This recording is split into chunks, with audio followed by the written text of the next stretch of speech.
केंद्रीय मंत्री चिराग पासवान ने जीतन राम मांझी की हवा निकाल दी है और कहा है कि मेरे ही नाम से अपनी पोजीशन सेट कर रहे हैं और कुछ नहीं है। चिराग पासवान ने आखिर बिहार एनडीए के सीट शेयरिंग पर भी क्या कहा। नमस्कार, मैं हूं संजीव और आप देख रहे हैं आप तक न्यूज। अगर आप हमारे चैनल पर नए हैं तो चैनल को जरूर सब्सक्राइब कर ले। बता दें कि बिहार एनडीए में सीट शेयरिंग पर लगातार बयानबाजी हो रही है। आजकल जीतन राम मांझी कुछ ज्यादा हड़बड़ी में दिखाई दे रहे हैं। इससे पहले चिराग पासवान सीट शेयरिंग पर बयानबाजी करते थे। अब सीट शेयरिंग को लेकर चिराग पासवान अब कूल है तो मांझी अपना तेवर दिखा रहे हैं। गया में मांझी ने कहा कि 15 से 20 सीटें नहीं मिलेगी तो वो 50 से 100 सीटों पर अकेले चुनाव लड़ेंगे। मांझी के तेवर पर बीजेपी और चिराग पासवान का भी बयान अब सामने आ गया है। चिराग ने पटना एयरपोर्ट पर कहा कि कुछ नहीं, अपनी पोजीशनिंग कर रहे होंगे, अभी तो सीट शेयरिंग पर बातचीत ही नहीं हो रही है। दरअसल बिहार में अगले कुछ ही महीनों में विधानसभा चुनाव होने वाले हैं। इसे लेकर राजनीतिक दलों ने अपनी अपनी तैयारी तेज कर दी है।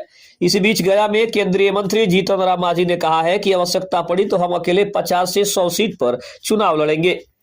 मांझी ने कहा कि हमारी पार्टी छोटी मोटी पार्टी नहीं है, 10 वर्ष पार्टी के हो गए हैं और हम चाहते हैं कि हमारी पार्टी राष्ट्रीय स्तर की पार्टी हो। इसके लिए 2 क्राइटेरिया होते हैं। एक, विधानसभा में 60% सीट जीत कर जाना होता है।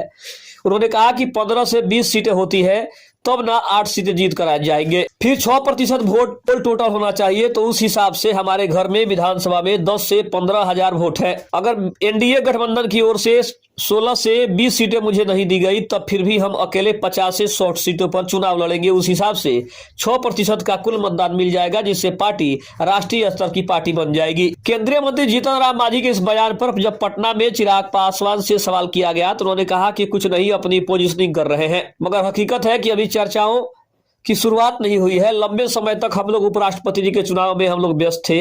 मैं मानता हूं कि जब औपचारिक तौर पर चुनाव को लेकर, सीटों के बंटवारे और सीटों के चयन को लेकर चर्चा होगी, ऐसे में अनुमान लगाना कि ये मिलेगा तो ये करेंगे और वो नहीं मिलेगा तो वो करेंगे, ये अपनी पोजीशनिंग के हिसाब से वो कर रहे होंगे। खबर आपको कैसे लगी कमेंट में जरूर बताइएगा। तब तक के लिए धन्यवाद। जय हिंद, जय भारत।